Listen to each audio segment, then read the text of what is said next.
रात के करीब 2 बजे थे।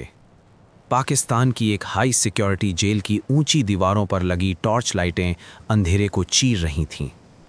पहरेदारों के बूटों की आवाज़ गलियारों में गूंज रही थी। सब कुछ सामान्य दिख रहा था, लेकिन उसी रात उसी जेल की एक कोठरी के अंदर 3 भारतीय पायलट चुपचाप बैठे थे।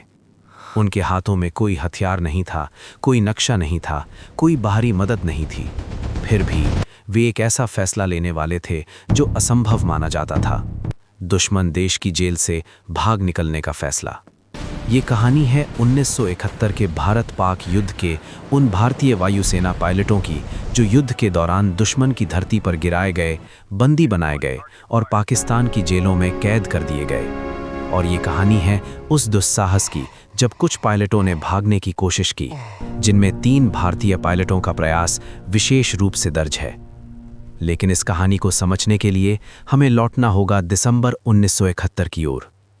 3 दिसंबर 1971 पाकिस्तान ने भारतीय हवाई अड्डों पर अचानक हमला किया। जवाब में भारत ने पूर्ण युद्ध की घोषणा कर दी। पश्चिमी और पूर्वी दोनों मोर्चों पर लड़ाई शुरू हो गई। भारतीय वायुसेना के जांबाज पायलटों को आदेश मिला, दुश्मन के एयरबेस, सप्लाई लाइन और सैन्य ठिकानों को निशाना बनाओ। इन मिशनों में कई पायलटों को पाकिस्तान के अंदर गहराई तक जाना पड़ा। ये केवल हवाई हमला नहीं था, ये जीवन और मृत्यु का खेल था। दुश्मन के रेडार, एंटी एयरक्राफ्ट गन और इंटरसेप्टर जेट हर समय आसमान में मौजूद थे। ऐसे ही एक मिशन के दौरान कुछ भारतीय विमानों को पाकिस्तानी रक्षा प्रणाली ने निशाना बनाया। मिसाइलें दागी गईं, गोलाबारी हुई। कुछ विमान सुरक्षित लौट आए, लेकिन कुछ विमान दुश्मन की धरती पर गिर गए।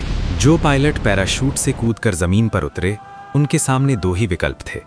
या तो स्थानीय लोगों की भीड़ के हाथों मारे जाएं या पाकिस्तानी सेना द्वारा गिरफ्तार कर लिए जाएं। कई भारतीय पायलट पकड़े गए और उन्हें युद्धबंदी बनाकर अलग अलग जेलों और पूछताछ केंद्रों में रखा गया। इनमें से कुछ को रावलपिंडी, लाहौर और अन्य सैन्य कारागारों में रखा गया। युद्ध समाप्त हुआ 16 दिसंबर 1971 को, जब पूर्वी पाकिस्तान में पाकिस्तानी सेना ने आत्मसमर्पण कर दिया। लगभग 93,000 पाकिस्तानी सैनिक भारत के कब्जे में आए। ये इतिहास का सबसे बड़ा आत्मसमर्पण था।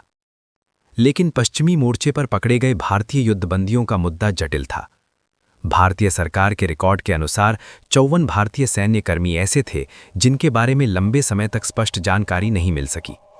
हालांकि अधिकांश पायलटों को आधिकारिक रूप से युद्धबंदी माना गया और बाद में शिमला समझौते के तहत रिहा कर दिया गया, लेकिन कुछ मामलों में अनिश्चितता बनी रही।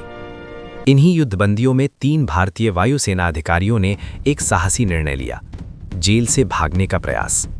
उन्हें सख्त निगरानी में रखा गया था, पूछताछ होती थी, मानसिक दबाव डाला जाता था, लेकिन युद्धबंदी होने के बावजूद उनका मनोबल टूटा नहीं था।